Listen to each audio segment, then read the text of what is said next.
Hello friends, welcome back to my YouTube channel cricket with Logo. இன்றைக்கி வந்து நம்ம என்ன பார்க்க போகிறோம்னா Lucknow super giants versus sunrise Hyderabad match பற்றி தான் பார்க்க போகிறோம். ஸோ அதில் வந்து எஸ்ஆர்ஹெச் வந்து ஈஸியாக ஜெயிச்சிருவாங்க. அண்டு அவங்களோட ஃபர்ஸ்ட் இன்னிங்ஸ் பார்த்துடலாம். லக்னோ சூப்பர் ஜெயின்ஸ் தான் வந்து ஃபர்ஸ்ட் பேட்டிங் ஆடுவாங்க. அவங்களோட ஃபர்ஸ்ட் இன்னிங்ஸ் பார்த்துடலாம். ஸோ லக்னோவில் வந்து Mitchell Marsh and Aden Markram வந்து ஒரு நல்ல பார்ட்னர்ஷிப் போட்டிருப்பாங்க இனிஷியலி. ஸோ அவங்க வந்து பார்த்திங்கன்னா வந்து 6 ஓவர்ஸ்லேயே வந்து 60+ ரன்ஸ் அடிச்சிருவாங்க. அண்டு அந்த 10 ஓவர்ஸ் மார்க்கில் பார்த்தீங்கன்னா வந்து 100 ரன்ஸ்க்கு மேலே அடிச்சிருவாங்க.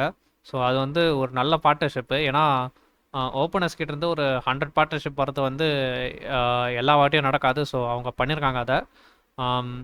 So good partnership by Mitchell Marsh and Markram. Marsh வந்து 65 அண்ட் மார்க்ரம் வந்து 61. நாங்கள் பார்த்துருந்தீங்கன்னா தெரிஞ்சிருக்கோம். மார்க்ரம் வந்து கொஞ்சம் இனிஷியலாக ஸ்லோவாக தான் ஆடுவார். அதுக்கப்புறம் வந்து பிக்கப் பண்ணி ஸ்ட்ரைக் ரேட் இம்ப்ரூவ் பண்ணுறாரு. அண்ட் மிச்சல் மார்ஷ் வந்து ஃபஸ்ட்டு பால்லேருந்தே அடிக்க ஆரம்பிச்சிருவார். ஃபஸ்ட்டு பாலே 4 அடிப்பார். ஸோ அதுதான். அண்டு மார்ஷ் வந்து அவுட் ஆன உடனே வந்து மார்ஷ் அண்ட் மார்க்ரம் வந்து அவுட் ஆன உடனே வந்து அவ்வளோ பெரிய இன்னிங்ஸில் ஒரு பெரிய ஃப்ளோ இல்லை, எக்ஸப்ட் ஃபார் நிக்கலஸ் போரான் 45-26 அடிச்சிருக்காரு. ஸோ அங்கே தான் வந்து எனக்கு தெரிஞ்சு ஒரு 20 ரன்ஸ் ஷார்ட்டுன்னு நினைக்கிறேன் அவங்க. ஏன்னா நீங்கள் மார்க்ரம் மெயின் ஃபர்ஸ்ட் விக்கெட் வந்து மிச்சல் மார்ஷ் வந்து 11th ஓவரில் அவுட் ஆவார். ஸோ 115க்கு அவுட் ஆயிருக்காரு. அண்டு 115 ரன்ஸ் இருக்கும்போது அவுட் ஆயிருக்காரு. அண்டு 124 ரன்ஸ் இருக்கும்போது ரிஷப் பண்ட் அவுட் ஆயிருக்காரு. அண்ட் அப்படியே பார்த்தீங்கன்னா 159 வந்து 159 ரன்ஸில் இருக்கும்போது ஏடன் மார்க்ரம் அவுட் ஆயிருக்காரு. அதுக்கப்புறம் அதுதான் அந்த ஃப்ளரி ஆஃப் ரன்ஸே இல்லை, எக்ஸப்ட் ஃபார் நிக்கலஸ் புரன் கூட வந்து நின்று யாருமே ஆடல கடைசி வரைக்கும். ஸோ கடைசி வரைக்கும் நிக்கலஸ் புரன் தான் ஆடுவார். அண்டு பண்ட்டுக்கு வந்து பார்த்தீங்கன்னா ரிஷப் பண்ட் வந்து அவுட் ஆனது நீங்கள் பார்த்துருக்கணும். ஒரு நல்ல கேட்ச் பிடிச்சிருப்பார் இஷான் மலிங்கா. ஸோ அவர் வந்து காட்டன் போல் பண்ணியிருப்பார் ரிஷப் பண்ட்டை. அது வந்து ஒரு ஆக்சுவலாக ஒரு நல்ல கேட்ச்சு, ஒரு diving to the left. So நல்ல கேட்ச் அது. ஸோ அதுவும் நல்லா இருந்தது பார்க்கறதுக்கு. ஸ்ரீலங்கன்ஸ் வந்து பயங்கரமாக ஃபீலிங் பண்ணிருக்காங்க. நம்ம பார்த்த கமெண்ட் மெண்டஸ் வந்து ஃபஸ்ட்டு சிஎஸ்கே மேட்ச்சில் பண்ணார். அண்டு அடுத்து இவர் சமீரா வந்து டிசிக்காக ஒரு கேட்ச் பிடிச்சாரு செம்மையாக. அண்ட் இப்போ வந்து இஷான் மலிங்கா. ஸோ பார்க்கறதுக்கு நல்லா இருக்குது. ஸ்ரீலங்கன்ஸ் வந்து ஃபீல்டிங்கில் டாமினேட் பண்ணுறது. ஸோ அதுதான். அண்டு நெக்ஸ்ட்டு அப்டேட் நம்ம சன்ரைசர்ஸ் ஹைதராபாடோட இன்னிங்ஸ் வந்தோம்னா வந்து இன்றைக்கி வந்து இவர் ஆடல, டிராவல்ஸ் ஹெட் ஆடல, அதர்வா டைட்டே தான் ஆடியிருக்காரு. ஸோ அவர் வந்து பார்த்திங்கன்னா ஒரு ஓகே ஒரு என்ன சொல்கிறது, ஆல்ரெடி ஆடியிருக்கார் ஐபிஎல்லில். அண்டு இப்போ வந்து ஒரு கம்பேக் கொடுத்துருக்காரு. ஸோ 13 of 9 தான் அடிச்சிருக்காரு. ஆனால் பரவாயில்ல. ஸோ அதுக்கடுத்து வந்து அபிஷேக் சர்மா தான் வந்து ஒரு எக்ஸ்ப்ளோசிவான இன்னிங்ஸ் ஆடுவார். ஸோ அவரும் இஷான் கிஷனும் வந்து ஒரு நடுவில் ஒரு பயங்கரமான பார்ட்னர்ஷிப் போட்டிருப்பாங்க.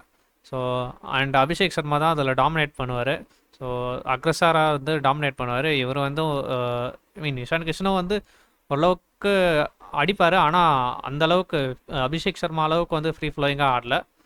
அண்டு அபிஷேக் சர்மா அண்டு இஷான் கிஷன் வந்து 2 பேருமே அவுட் ஆகிடுவாங்க டிக்வேஷ் ரத்தி கிட்ட. அண்டு டிக்வேஷ் ரத்தி வந்து அபிஷேக் சர்மா விக்கெட் எடுக்கும்போது ஒரு செலிப்ரேஷன் பண்ணுவார். அந்த சென்ட் ஆஃப் பண்ணி சைன் போடுவார். அதில் வந்து ஒரு சண்டே ஆகிடும், ஒரு என்ன சொல்கிறது, ஒரு பேச்சுவாக்கு ஆகிடும் நடுவில் திக்வேஷ் சத்திக்கும் அபிஷேக் சர்மாக்கும். ஸோ அம்பையர்ஸ் வந்து தடுத்துருவாங்க அத்தை. அண்டு அதுக்கடுத்து அவங்க 2 பேரும் அவுட் ஆனதுக்கு அடுத்து வந்து ஹென்ரி கிளாசன் அண்ட் கமின்டு மெண்டிஸ் வந்து ஒரு சூப்பரான பார்ட்னர்ஷிப் போட்டிருப்பாங்க. அண்ட் அந்த பார்ட்னர்ஷிப் தான் வந்து இங்கே மிஸ்ஸிங்குன்னு நினைக்கிறேன் லக்னோ சூப்பர் ஜெயின்ஸ் கிட்ட. ஸோ அதுதான் வந்து கேம் சேஞ்சிங்காக இருந்திருக்கு. ஸோ ஹென்ரி கிளாசன் வந்து 47 of 28 அண்ட் கமின்டு மெண்டிஸ் வந்து 32 of 21. ஸோ அண்டு கிளாசன் வந்து அவரும் வந்து ஒரு ஃபால் ஷாட் ஆடி அவுட் ஆகிடுவார். ஸோ ஷாதுல் தாக்கூர் கிட்ட ஃபால் ஷாட்டுன்னு சொல்ல முடியாது, அது வந்து ஒரு வைட் யார்க்கரில் வந்து என்ன பண்ணுவார்னா எஜ்ஜும் வாங்கி அவுட் ஆகிடுவார். ஸோ அதுக்கப்புறம் கமின்டு மெண்டிஸ் பார்த்தீங்கன்னா அவர் வந்து ரிட்டையர் அவுட் ஆகிடுவார். ஸோ அவருக்கு ஏதோ கால் பிடிச்சிக்கிச்சா என்னன்னு தெரில. ஸோ அதனால் ரிட்டையர் அவுட் ஆகிடுவார். ரிட்டையர்ட் அவுட்னா வந்து வேறு அவுட் ஆகிடுவாங்க. ஸோ ரிட்டையர்ட் ஹர்ட் ஆகிட்டு வெளியே போயிடுவார். அண்டு இவங்க 2 பேரும் இந்த பார்ட்னர்ஷிப் போட்டதுனால வந்து அதுக்கப்புறம் ஈஸி ஆயிடுச்சு. 9 ரன்ஸ் ஆஃப் 13 பால்ஸ்னு என்னமோ இருந்தது அனிகேத் வர்மாக்கும் நிதிஷ் குமார் ரெட்டிக்கும். ஸோ அவங்க ஈஸியாக முடிச்சிட்டாங்க, ஆளுக்கு ஒரு 4 அடித்து முடிச்சிட்டாங்க. ஸோ அதுதான் மேட்ச்சு.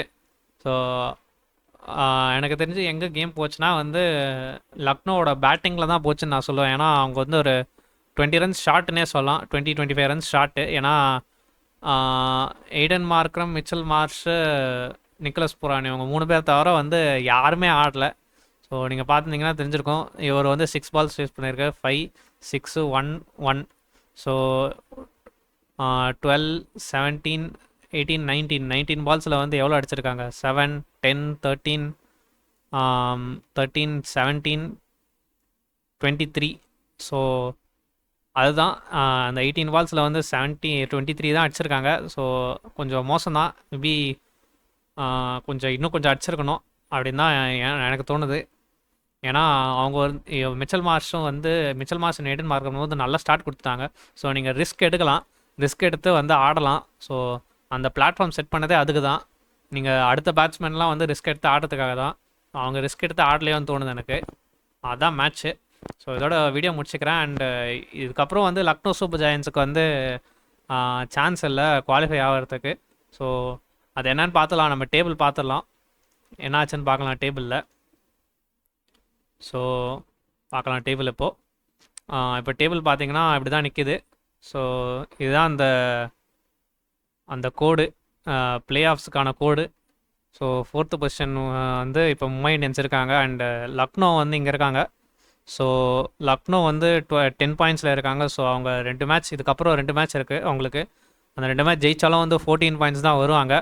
அண்டு அதனால் வந்து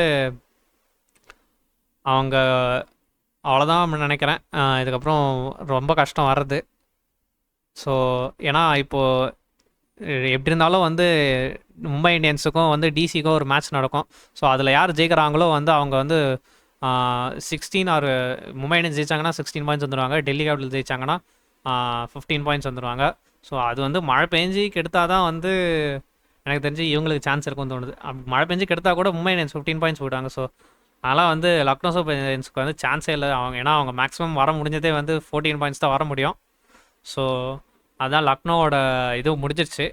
அவங்களோட ஐபிஎல் 2025 பிளே ஆஃப் ஹோப்ஸ்லாம் முடிஞ்சிருச்சு, அவ்வளோதான்.